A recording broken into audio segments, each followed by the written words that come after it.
welcome to my vlog. And let's do a quick tour in our house. This is sala. Yan. My window. Door. And dyan ilalagay yung TV. At saka stairs. Papunta sa castle.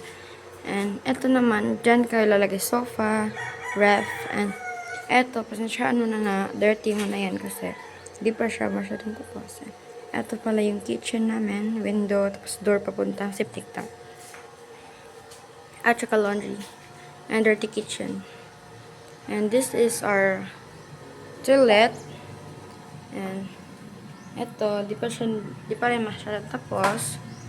And eto pala door para papuntang dirty kitchen. Yan. So eto yung terrace ko.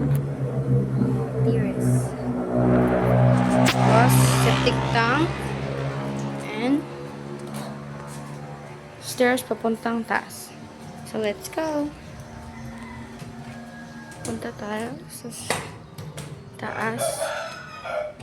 At ito pala, pagbungat mo, pagtaas mo, nakikita nyo kaagad yung door papuntang terrace at window. Tapos, eto na.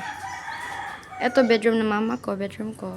At yun yung window ko at yung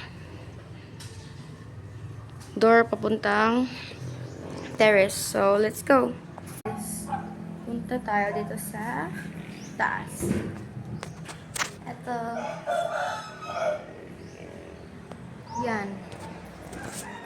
Guys, nandito na tayo sa taas ng bahay namin.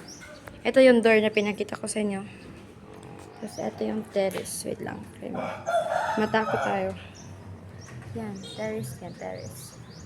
Yan yung aircon dyan. Aircon. Tapos, aircon din dito. So, ito yung window. Tapos, door. Tapos, dyan. Lagyan po yan ng ganito. Floor. Kaya pa. Ito din terrace ko. Yan yung pinakita ko sa TikTok kanina. So, yan. Lagyan pa to ng ceiling. And, thanks for watching. Enjoy!